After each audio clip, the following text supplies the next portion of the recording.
Time Pro Bowler, member of the 2010s All-Decade team, absolute legend. Always a pleasure and an honor to say hello to Hall of Famer Joe Thomas. How's Germany? Germany's wonderful. Thanks for having me on, Kay. What's it like when, thank you for being here. What's it like when the NFL rolls in there? What's the takeover like these days? You know, it's almost on that Oktoberfest level of celebration. The energy in the city's wild. They're selling beer like they've never sold before. And the cool thing about being part of these international games is you see all 32 NFL jerseys. Like if somebody's got an old Jake Delhomme jersey, they're going to throw it on and they're coming to the game. And it's just cool to see the passion and the energy for the NFL just in different countries and different continents.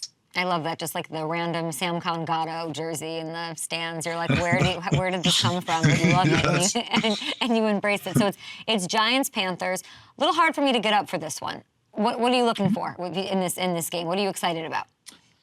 Well, it's a big game for both these quarterbacks. The Giants have a bye week next week, and there's a lot of talk about Daniel Jones as this is sort of his last stand, right? He's got to be able to prove that, hey, if he's the quarterback the rest of the season, he's got an opportunity to make something of the season and then potentially be the quarterback of the future still for the Giants because he's got a big injury guarantee. I think it's like $23 million next season, and I think there's been a lot of talk, even though the Giants, of course, aren't talking about it. There's talk about, hey, if this is sort of a lost season and we don't think Daniel Jones is the quarterback of the future, do we want to put him out there and risk getting him injured and then having to pay him next season when maybe he's not your quarterback anymore? So it's a big one for the Giants and Daniel Jones. And obviously Bryce Young, he is back as the starter. He'll start again this week. He played much better in his third start of the season than he did the first couple weeks of the season. And I think he's trending in the right direction. He's built some confidence back. And so it's a big game for him to try to follow through on the good performance that he had last week. Now, you mentioned the Giants. I want to talk a little bit about Daboll, since you have a relationship with him. He was your OC for 2 seasons with the Browns. You know, we were talking about Daniel Jones, but they might be looking for a quarterback this offseason. Knowing Daboll, what kind of a quarterback? What kind of a quarterback is his quarterback? So I think the thing that's really good about Brian Daboll as a head coach, offensive coordinator, is he's been offensive coordinator at a bunch of different spots and a bunch of different systems with a bunch of really successful head coaches, from Bill Belichick in the NFL and Nick Saban in college. And so I think he has that unique skill set that you want to see from your coaches, where he can kind of develop his system and tailor it around the skill set of the quarterback. So I don't think necessarily he has to have one certain type of quarterback, other than a guy that makes good decisions and that has some superpower that you can put him out there and you can build a game plan around. And that certainly can be Daniel Jones. We've seen him play really well at times, but making too many mistakes. And I think sometimes he's just too cautious with the football to be able to be that explosive offense that the Giants need and that Brian Daboll wants to have. You did your thing for so many different quarterbacks, like a revolving door at certain points, different guys, the same season. With this thing with the Panthers, and that when you switch a guy out and you bring in Andy and you put Bryce back in, how does that affect an O-line? Like, how much does that take away from the gelling that happens? How does it affect it? Yeah, it's tough. And I saw something really awesome. I follow this handle on Instagram, and I can't remember what it was exactly. I feel bad. I can't shout him out, but it's like lineman problems. And it's a guy explaining in a TED Talk that as an offensive lineman, it's the only team sport in the world that you have to basically operate almost 100% of the time, not looking at your teammates that have the football or that are the people that potentially can score. So we don't know what those guys are doing. So all we can do is block the players in front of us based on what the play says is supposed to happen. And when you go from a guy like Andy Dalton, who's your typical pocket passer, hey, you know he's going to be about 7.5 yards behind the center. The ball is going to come out on time, and I can put my stand on that hill and I can die on that hill knowing that's where he's going to be. Then you switch to a guy who's more athletic, who likes to get around and use his legs, like a Bryce Young.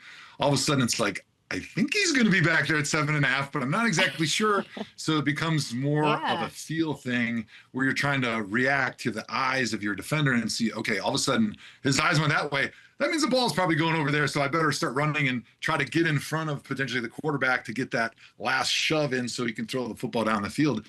And I don't think it necessarily makes it harder having a guy that runs around, because when you have a mobile quarterback, it makes the defensive line nervous because they're being told all week, don't let this guy out of the pocket. Right. And so they're more conservative with their pass rush So you don't get as crazy of rush moves. You don't get guys leaving their pass rush lanes quite as often. So it's a little bit easier from that perspective, but just not knowing where he's going to be and not knowing how long the play is going to be extended, it adds a different layer of maybe conditioning that you have to be ready for. Love that explanation. That's why those decisions have so much gravity, because it affects everything, and not everybody's Joe Thomas. You are, however, successful. As you take a sip of water, you amazing coach who got your guys into the playoffs. Thank you. Munich Ravens, playoffs for the first time in franchise history. Congratulations. Yeah. Thank you. It was an amazing season. I was over here from January through September. There's my boys. Let's go. In France there after our playoff game, and it was just an awesome experience. My first time as a coach, being able to like live through the fire of the stress of a game. And you would think, coming from playing 100 some NFL games, that I wouldn't be so nervous and stressed out when I'm coaching, but it's just like watching your kids play sixth grade soccer. Like, you're so nervous for them because you have no control of what's going on out there, and you just want them to succeed so badly. But it was just an amazing experience. Not only coaching those guys, but then just being able to live over here in Germany with my whole family. I'd recommend it very highly to any NFL guys that are getting out. They're not sure what they want to do. Go coach in Europe. You're going to have an incredible experience. You would never regret it. You've been there for almost a year, I think, right? Mm-hmm. Yep. You coming home? Oh yeah. This is my last hurrah here in Germany for a little while. I'm out here. Yes, I love my time, but the kiddos, they're dialed in with their volleyball and football and soccer and everything back home. And we do love being in the States, and it's a little bit tough to consume football over here, which I was reminded of last night when I woke up and I was like, oh, there was a Thursday game, and turns out it was a really good one. Yeah, you're like, Kay's going to ask me about the Munich Ravens, but also the Baltimore Ravens, so I better look at the highlights. Be ready for that one too. So yeah, it's a little tough to really consume and be part of the NFL media when you live over here and all the games happen in the middle of the night. Joe, what are you going to do over here? Are you going to coach? I would like to coach, but as of right now, be coaching my son in flag football. Right now, we are going to be the defending flag football champions for the second and third grade going into next season. So I'm really pumped about my role as the offensive coordinator. Joe, I think you could be a head coach. I think you just literally come back and be a head coach. I'm ready. I'll just go right from third grade to head coaching in the NFL. I literally think you. I mean, I don't think I'm wrong. Anybody out there want to disagree with me? Let me know. Let's talk about the Baltimore Ravens, can we? Sure. I was watching the game last night. Huge primetime win. Bengals are down. I'm just going to show you this, okay? The Bengals are down 1. 38 seconds are on the clock. Let's take a look. They go for 2. What'd you make of the call? The play call to go for 2, or the call that the refs missed on the face mask and the defensive holding? Both. So I like this decision, and I know that we as NFL fans, especially old school NFL fans, you always skew towards, hey, delay the hard decisions, like just kick the extra point, and you always assume you're going to go to overtime. You'll never have to answer hard questions about why did you go for it, right? But really the right decision in this situation, especially when you're on the road, is to go for 2 when you're under 30 seconds or so, because you have that opportunity to win the game. The ball is in your hands. You have control, and if you have a good 2-point conversion play, which everybody has a couple in their pocket, and you haven't used them yet, you have a better than 50% chance to win the game right there. So you got to take that chance. So I like that call, but I don't like the fact that the refs missed the face mask on the quarterback, Joe Burrow, or the defensive holding in the end zone. So on I think, how did they not get a flag? May have been a little different. They should have gotten at least a flag, like one. Just one of the 2 would have been nice. So what I don't understand is that NFL Assist is supposed to be able to have the officials that are watching it on film that see everything that we see at home, and to be able to make sure that these critical plays and critical moments aren't missed. Because I'm not blaming the refs in that situation. It happens so quickly to the human eye, and a lot of times after the ball is thrown, the officials' eyes are now going to where the football is, or going to where their next assignment is, or sometimes the refs, their eyes are on the offensive line. And so it's easy to miss that in real time, to not know how forcible that hit to the quarterback's head was. But that's why you have replay assist in New York watching, to be able to phone down really quick to the sideline and make sure that it's correctly called and they don't miss something that's so important. And I don't know why we miss this so often. Like, it seems like it should be easy. Like, are they going to blame technical problems? Like, we tried to call down, but we couldn't. There was an error in the radio signal. Like, I just don't understand why that wasn't made in that moment to make sure they get it right. It's the second Thursday night football game in the last 3 weeks that we've seen something like that happen. So the Darnold face mask was 2 weeks ago. That just happened under the bright lights. I don't know, but when you're a coach and you are on the competition committee with, Mike Tomlin, as you can figure these things out. There's a thumbs on your thing. Yeah, vote for Joe. Love that. What do you make of this Ravens team? Are they unstoppable? Are they a true threat to the Chiefs? Like, what do you make of this AFC? And you obviously know the AFC North quite well. To me, the Ravens are a flawed team, and it's because of their pass defense, right? It doesn't take a rocket scientist to look at their stats and go, ooh, if this is a contender, they're going to have to be able to stop the pass at some point. No matter how good Lamar Jackson's playing, and he's my MVP right now in the NFL, you're going to get to the playoffs and you're going to play against a Patrick Mahomes or a Josh Allen. And you know what? You're going to have to be able to stop them from throwing the football. And if you can't do that, you're not going to be able to win those games consistently. You might win one. Okay, you might win two, but in the playoffs, you got to go on a run. And you can't do that unless they shore up that secondary. Agree. I don't know. They look real scary to me, but they do have to fix the defense. They at least they did it when it counted yesterday, which was nice to see. Are you working? Do you get to work with Colleen this weekend? Is that what I just heard? Yeah, we're working. I'm so jealous. Tell me everything. Yes, super excited. We haven't worked together in a few years because, well, I've been in Germany. But it's going to be really exciting being back in the stadium in Allianz Arena. Last time we were here a couple years ago was one of the most special moments of my life, being involved in the NFL, when we had the great game against the Seahawks against Tampa Bay Buccaneers, and they play Country Roads, and the entire stadium is singing it for like 30 seconds after the music stopped. And you just got to see the culture and the passion of American football that's blended a little bit with some of the soccer culture of the singing of the songs and the cheering. And I think it's just such a beautiful blend of the European soccer culture with the passion for American football.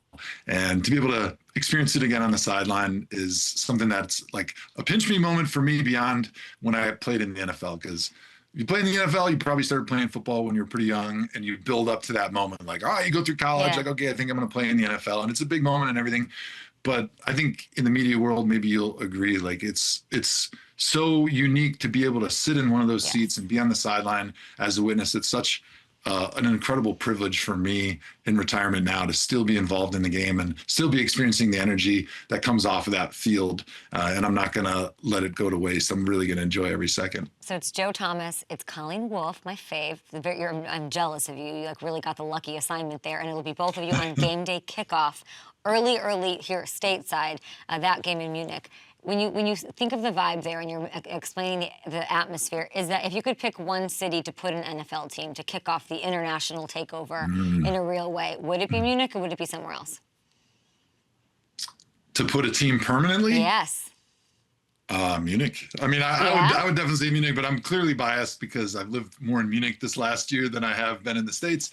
So outside of Munich, so putting my children not included in this group of who's the best athletes, obviously London would be pretty cool, but Paris would be one I think that not many people have talked about, but we actually played the Paris team in the playoffs.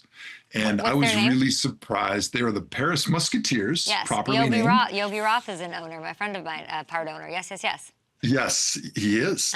And there's a passion for American football, and there's actually a lot of talent in Paris, in France. And I think that it would just be a wild success if you had a team in Paris. Are you taking a Munich Raven, or are the guys coming to the game? Oh, yeah. I got as many tickets as I could. Really? We're going to dinner tomorrow night. I can't wait. And being over here was such a cool experience, but you really can't understand how much passion, especially the guys that play American football, have for the NFL and how much they idolize literally everybody. Like, it doesn't matter if you're the water boy, like they dream of that. And then once you're over here and you experience what they have to go through to be able to play the game of football, like there's no football that's connected to schools, so it's not Yeah. like they can just sign up to play football. It's like you got to Gosh. join a club, you got to pay, you got to drive an hour every day, you're going to go on a field that's littered with potholes, you got to buy your own cleats. Like I was buying cleats for my guys, I bought them their gloves, like I was buying them electrolytes, I was taping their ankles. Like you're doing everything for them Joe. because they just don't have the resources over here. So when they get to see NFL up close and up in person, and they get to see the excitement and the energy and the speed of the game, like their eyes are going to be like saucers the whole game. And I don't know where they're sitting, but I'm going to find them and I'm going to be watching their faces to see the reaction, because there'll be kids in a candy store like the first time I watched an NFL game as a kid. It's going to be really special. Enjoy it. You're really special. Thank you so much for hanging out with us. Enjoy Munich. Enjoy those beers the size of your head tomorrow night with the fellas. And we'll see you bright and early on NFL Network. Thanks for having me. I'm loving the thumbs up. Joe for president, Joe for NFL coach. We'll see where there's vacancies.